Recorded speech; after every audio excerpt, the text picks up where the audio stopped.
Google Earth Pro. Yeah, you know, I'm professional. Bartender, by the way, not engineer. But all right, so zoom out too far away. I don't even know where I am anymore. That's up in Longwood right there, it looks like. So yeah. This is Winter Spring. just Cypress Springs Yeah. Boulevard. Well, if it takes us there. Parkway. Okay.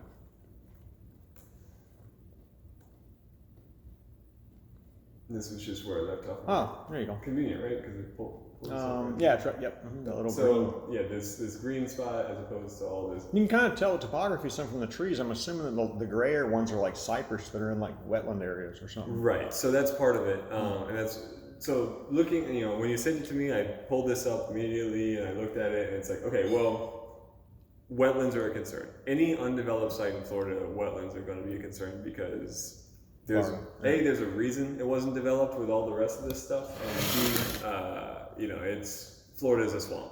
Everything turns into a wetland if you leave it long enough, and especially if you develop all the way around it. So my first thought was, let's look at the.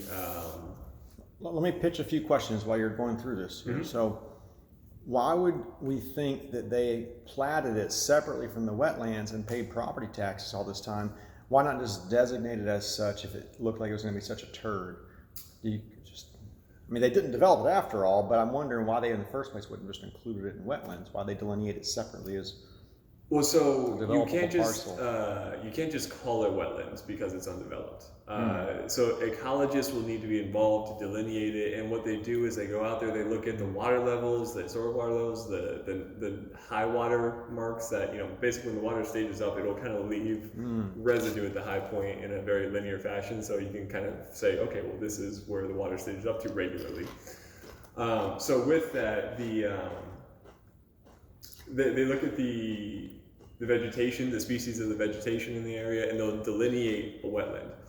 Now, uplands are not wetlands, but they're still relevant to the considerations here. So basically, uplands are just the things that are surrounding the wetlands.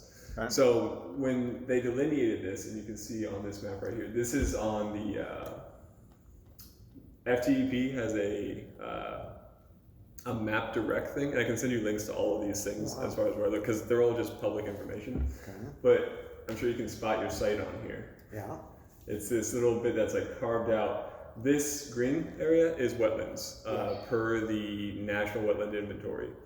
It's a good starting point to figure out if you have wetlands or not, but on something like this, I would imagine the district would require you to, and this is St. John's River Water Management District, we'll get to that in a second, but they would require you to have an ecologist go out there and delineate the wetlands officially for your project if you were proposing plans that would impact those wetlands. So the whole nation's not inventoried as to wetlands, uplands, whatever. It's just like certain areas have been mapped, they've been entered into maps, and those are the areas that are most likely to have development.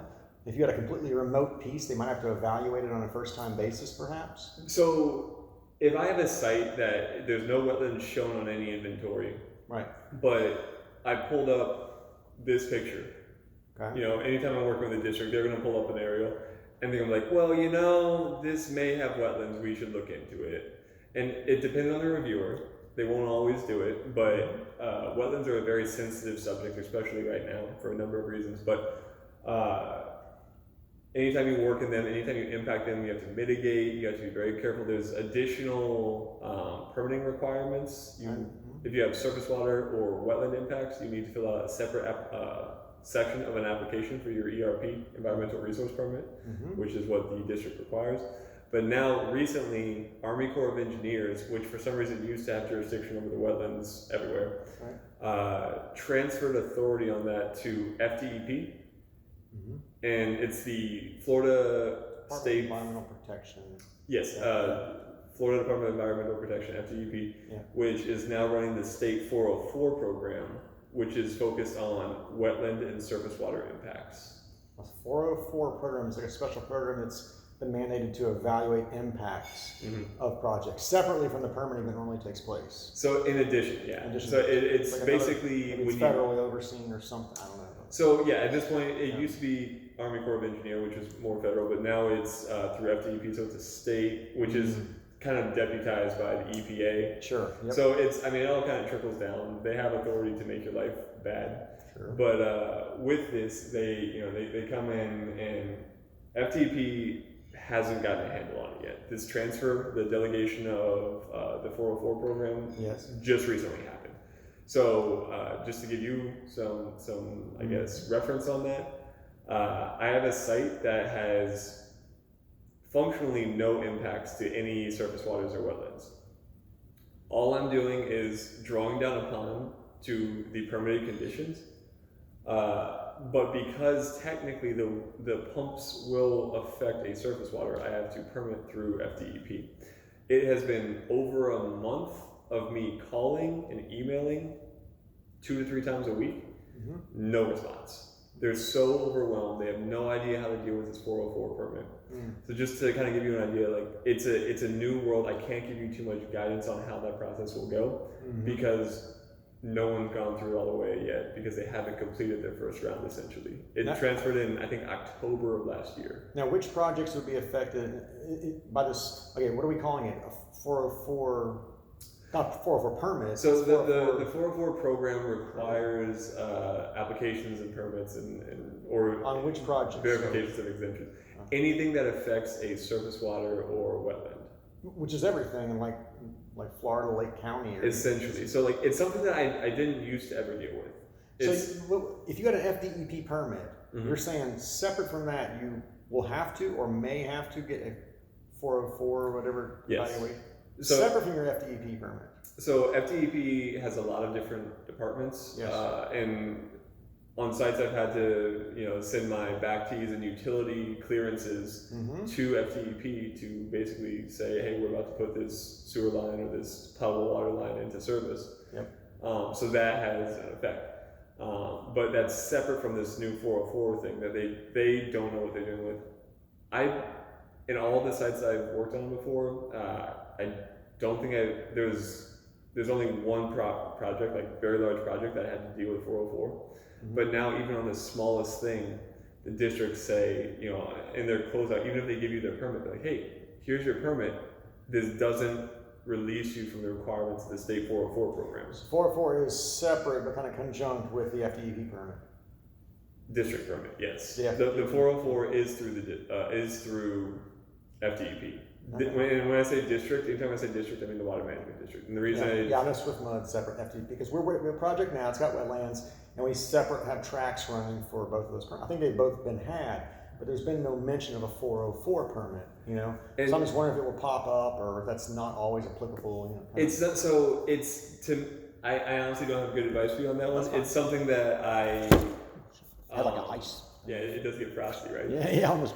It's so yeah. Again, like I used to never have to do it, and I would impact wetlands and all this stuff, and it was fine because it was Army Corps, and maybe it just kind of stuck under the radar. But now, even for the smallest thing, they're saying, okay, well, make sure you get your 404 permit, and it's not even, you don't always need a permit. But so what I applied for was a request for verification of exemption, is what the form is called. Sure. So you at least have to submit that to cover all your bases. You could probably get away with that, but it's just something that the district covers. St. John's in this case will send you an email saying, "Hey, here's your ERP, your environmental resource permit. Make sure you get your 404 as well." And so that way, they shoot it across your bow. If you do it, you do it. If you don't do it, you don't do it. Okay. But again, I'm not an expert in 404 at this point, especially because no one is now that it's through FDEP. Got it. So. Looking at this site, again, the district does still care about wetlands. And when I'm doing work in St. John's, they'll send out their environmental folks to just do a site visit and walk it and say, okay, well, I do think there is wetlands out here. You need to provide proof of no wetland impact or wetland mitigation, and you need to meet our criteria for wetland development near wetlands to ensure that no impact is there.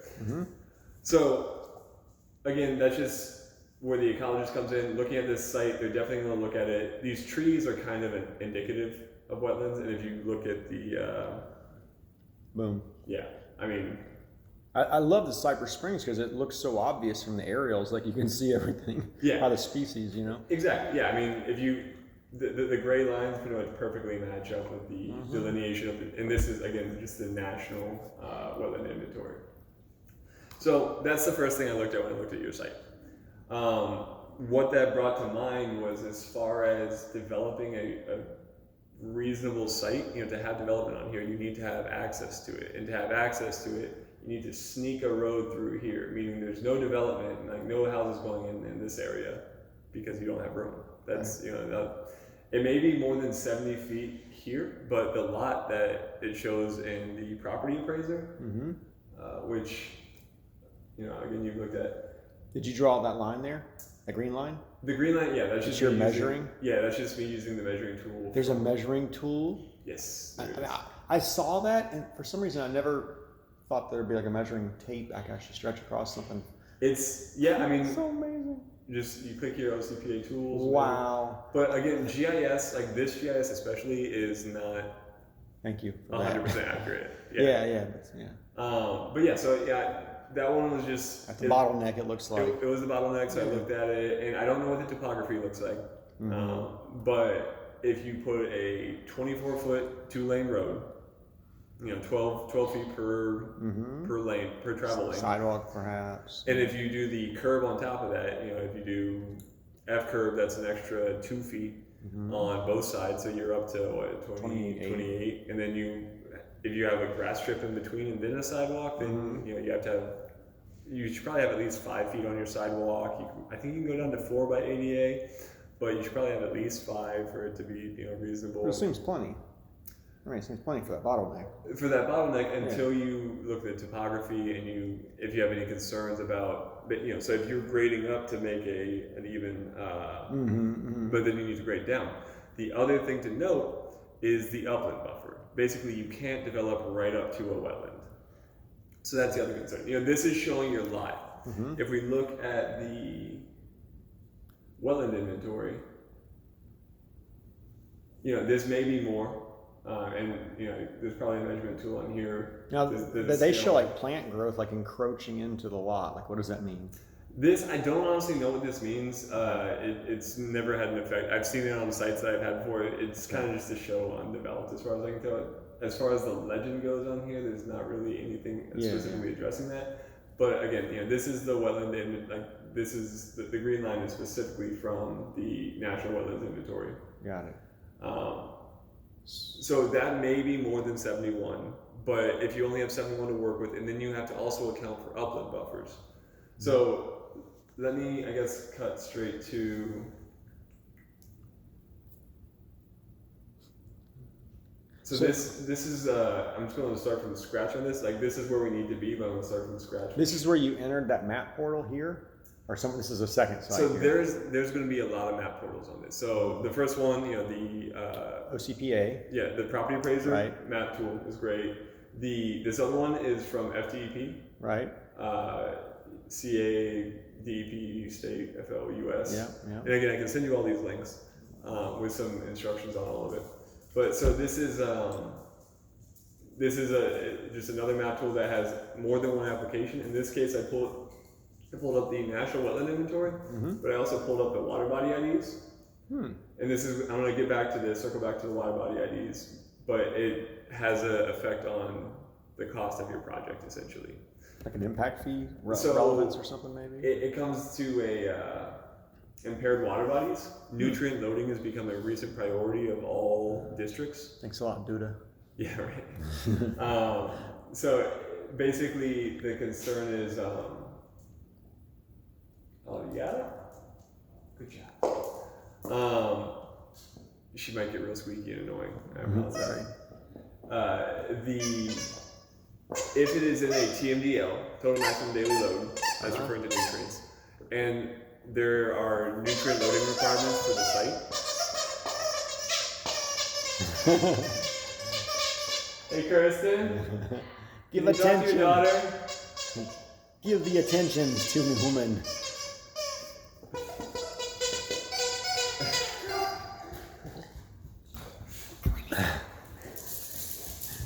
Thank you. So, if it's in a impaired water body, or discharges to an impaired water water body, then you will need to do nutrient loading calculations. That's another thing that your engineer is going to have to do. And what that means is typically either your ponds get bigger or you have to pay for things like an upflow filter with nutrient removal media. And what outflow do you have? Because you have on-site retention for... You have on-site retention unless you're in an enclosed basin, which you don't want to be in an enclosed basin because that makes your pond huge. Yeah. What the districts require you to do is match the pre-development discharge condition. Yes, yes. So if I was discharging a peak during the design storm, and design storms change, but 25-24 is going to be the design storm for this one, for the pre-post discharge analysis. When I say pre-post, pre-development, post-development. Yes. Discharge being stormwater specifically. Yep. When I'm doing that pre-post analysis, I'm looking at the 25-24 year storm. I model it through hydrologic and hydraulic modeling software. And I look at what the pre-development discharge is, and in this case, it's going to be very low because you have undeveloped land.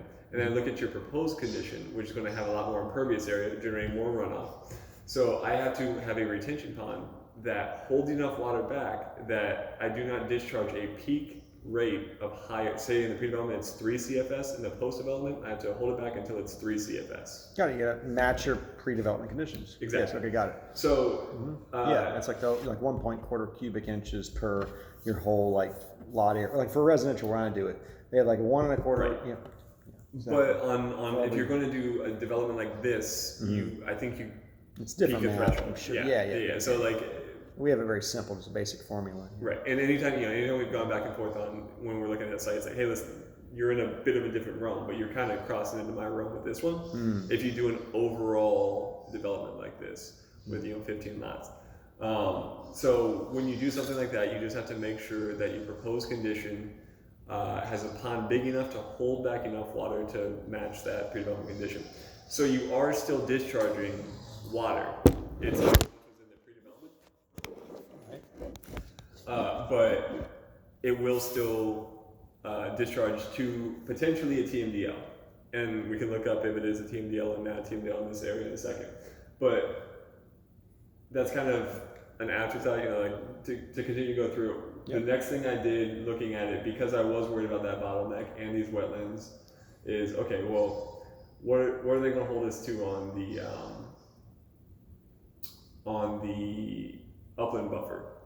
The distance between wetlands and development, kind exactly. of. I mean, it's not the boundary of the parcel; it's how much set in from the wetlands boundary, which is the parcel boundary, right? In this case, to the development. It looks like from the aerial, the other houses, they're held back more than just the minimum rear setback of 20 feet in this instance, I think. Exactly. Yeah. So it's not based on the zoning right. setback. It's different here. Right. Yeah, the zoning setback's a PD, and I think they gave them 20 foot. Right. But so a good thing, it's anywhere in Florida, there's different specialty drainage districts. There's different criteria for very niche things. Mm-hmm. So what I like to do in general is to pull up neighboring permits. Yeah. So what I did was, and I started to. Oh my gosh! Okay, this is good. So you went into a different portal where you can look up historical permits. Or different. Something? So yeah. So you geographically, you can just zoom into a place and be like, click. So yes, this thing, and I don't know why everyone doesn't use this, but this thing is a very useful tool. So I'm going to start kind of from scratch. I'm going to leave this up just so I don't have to zoom in. But if you look up Gutenberg, you see that? Must be Gutenberg's birthday or something. Right? Google's backwards because the printing plates would be backwards to print it forwards. Google that. Clever. So yeah, Florida, there's a bunch of different things that you can search and it'll all come up. But if I look up Florida permitting portal, okay. It's technically Florida's water permitting portal. You can look up a bunch of stuff. This will all come up. This will pop up. Okay. This is cool. It shows you, okay, well, here's the different districts. This is whatever. Southwest. And this is kind of just, I don't know, fun for whatever. But the more important thing is this tab over here, search for ERPs. So this brings up Florida and it divides everything. Right. You just zoom into your site. Now the tricky part about this is you gotta move fast because it's gonna start populating all the permits that ever have existed. It's like dense and slow and everything. Exactly. So you gotta home it on your target. Yeah, so and especially when I'm using a laptop mouse, we're gonna do our best here. If I hold it like this, I mean That's I'm gonna 417. So yeah, you see Cypress Park. Oh yeah, you're right right. there? Okay, there you go. Yeah, so I think it's right Yeah, here. sir. Oh shit. It's one So- permit for the whole schmack. Looking up this, there's 21 permits that affect this overall area. Oh, how do you find what you need? So next thing I did was right here it gives you the permit number. You can also scroll down. So I'm just I'm gonna copy this just for the sake of it, and then you can also go to, just so you know, this isn't gonna be the relevant one, but you can hit view, and it will pull up this one. But you can also, so it shows you, yes, it's St. John's. This is their website, but Landstar. Okay, that's the agent's the architect of record on this project, so you're close. well, so they're all the same. They're all there's a lot of them that are all under the same developer developing project. They were all developed at one time, so there's a lot of them that are all the same responsible parties. So the reason I backed out to go all the way to St. John's is just, I don't have a good reason, honestly, but this is just kind of how I go through it. So I go to St. John's and I say regulatory permit search. I know the permit number now because I just pulled it off of that other thing. Because of the 21, and let me just go back to that real quick. Which one was I on? So of the 21, I can kind of scroll through them all and look at the titles of them. Yes. But you saw there was one that wasn't 20108. There's a few that aren't. Oh, I'm looking at the permit number now. Yeah, I was looking at the titles. Yeah. But these are, Cypress Spring, Right. 20108, and these are all the different sequences. So anytime if you apply for a permit under this master permit, it would be under 20108, and they would just do the So next the 21 sequence. are just under that one permit number, though, right? Right, exactly. So there's a master permit for the area, which I haven't honestly looked too much into what the master. Every one of those delineated boxes is a master permit on that big map. So not everything goes under a master permit. Okay. On a bigger development like this, it might make sense to have a conceptual master plan, stormwater master plan that basically accounts for what I was saying to you earlier. Was like, if they accounted for all the development, if there's 80% impervious area allowed over this entire basin, and then you have to do an accounting effort to figure out, okay, well, we're allowed 80. This development got to 70. This development got to 75. Are we at 80 yet? And again, I haven't looked into the master permit just yet. But what I'm getting at is all the ones that are Cypress, like this one here that wasn't Cypress, it's Curry Ford Road, Orange County Public Works. That's not relevant to what we're doing. So I looked up 20108, plugged it in here, searched for it. There's a boatload. There's at least 37 under this one. Right, You we can see a big number applicants, the there. owners. Yeah. You can export documents or you can export results. I'm going to export results because what I'm looking for in this effort that I'm doing. Oh wait, that's parcel V. We're parcel X. For parcel X, there's no permit for parcel X right now. The overall master may have information allocated to parcel X. Right. But what I did was I pulled open, I explored the results. These are all the results. Oh wow, you went through this already. Yes. But I'm doing it all again as you're watching it. Like all I did was hit that export results, and this is what comes up. And next door, I think was parcel Q. Right. So we looked up parcel Q, and all we do is just grab this information. It's sequence number 19, 20108-19, and that was done back in 1992. But I can pull up this right here.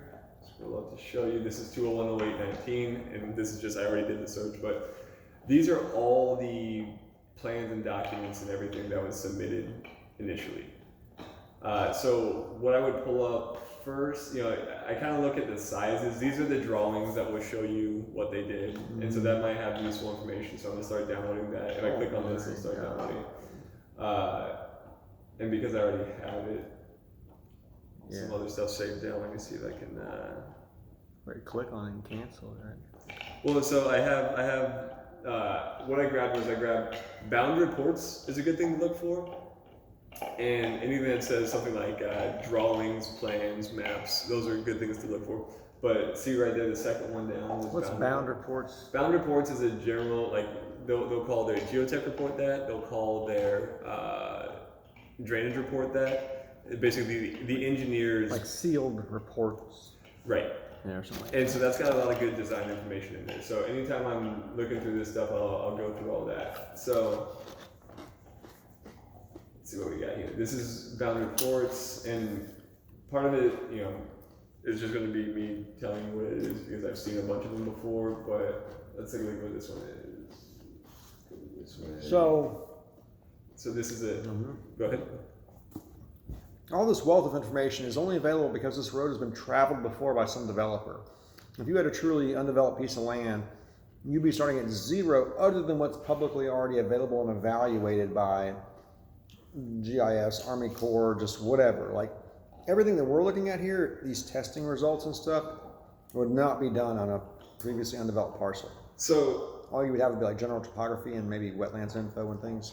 Yes and no. There's always, I guess not always, but let me just show you another site that I've been working on recently. Okay. I've been working on a site down in South Florida. There's nothing around it, right? Like this is all just farms. Nothing. This doesn't have any permits on it. Okay. But I went all the way down here.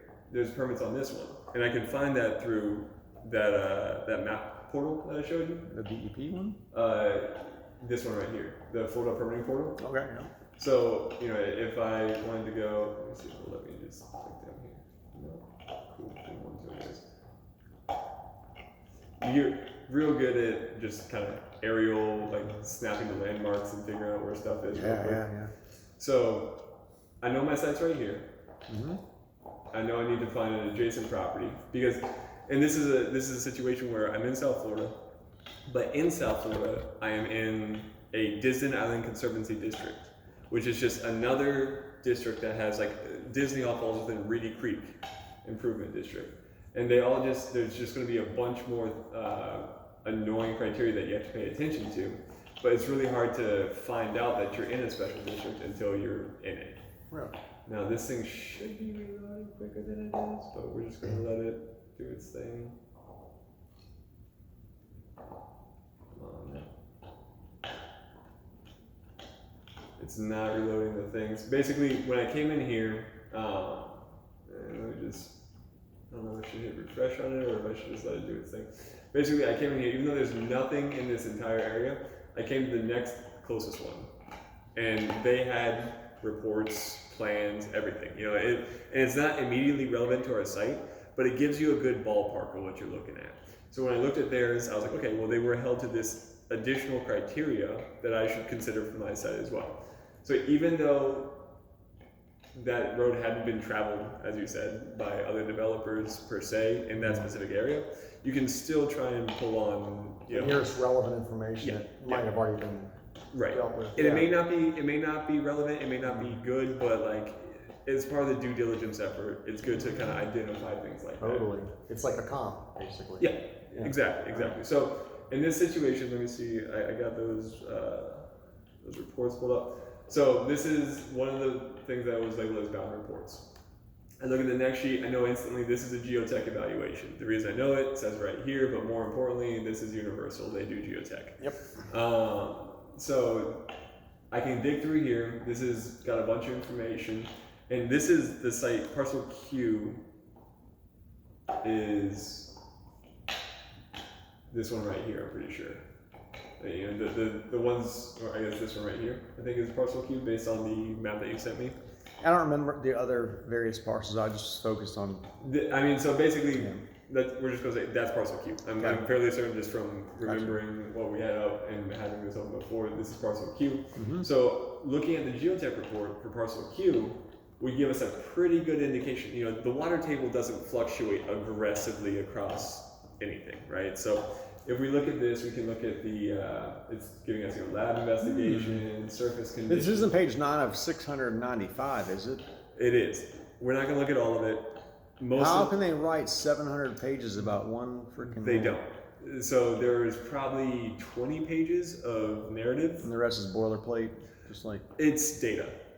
So it's going to give you soil evaluation, boring logs, like, and we can boring, yeah. Then. But it's also they'll also just submit historic documents that have already been done in the area. So if we look at just for the sake of it, let's look at what the pages look like down the way. Data. Yeah, Per which is great for me, but for you maybe not so much. Hey, I'm paying by the page here. Yeah. But so what I'm zooming in on this page, I noticed very quickly, surface conditions, cool. But this is for development probably one of the more important things. Your seasonal high groundwater table, which is the most relevant of the groundwater tables, is normally 2 to 3.5 feet below the existing ground level. You should probably assume the same for your site. What that means is underground exfiltration, unless you bring in a lot of fill, is impossible. Exfiltration is letting water percolate down through the soil. When I refer to exfiltration, I mean specifically pipes, chambers, arches under the pavement or ground of your site. Got it. That would let. This shit ain't draining. Well, so based on district criteria, there's a certain separation that will be required. And it's in South Florida and in St. John's it's probably the same, but I know it's 2 feet, but you can, like the code says 2 feet between the seasonal high and your exfiltration. But if you show recovery calcs, just another model that we would run that takes all those 400 pages of data and puts it into another model and says, okay, the water's going to draw down like this. And if I can prove that I meet the 72-hour recovery, meaning 72 hours after the storm event, the treatment volume required, which is a whole other thing, but a certain volume goes out into the soil. Yeah. The closer you are to the water table, the less room there is for that. Sure. So it won't drain very well. So the upshot of that is they're gonna have some kind of like effect on your stormwater retention calculations. They're gonna make you hold more air, more volume, or something, perhaps. The shallow water table situation basically makes it not feasible to do certain BMPs. When I say BMPs, that's best management practice, and that's a general term for like exfiltration is a BMP, a stormwater retention pond is a BMP, a stormwater detention pond is a BMP. Like there's all those things that you can get credit for with the district is a best management practice. So if you have a shallow groundwater table, exfiltration is out of the question just because if you include your pavement section and the minimum separation and the size of the pipe that you need, you're already past the depth to the groundwater table. But what it also means is if you have a wet pond or a dry pond, if you have a dry pond, you just have less storage, less depth to hold that water. If you have a wet pond, same deal. Like you get a little bit better situation because you. Is a wet pond below the water table, so it's always going to hold some water? Exactly. Yeah. Gotcha. So if you have the difference between a dry pond and a wet pond, dry pond typically you want 1 foot separation at least between the bottom and the groundwater table.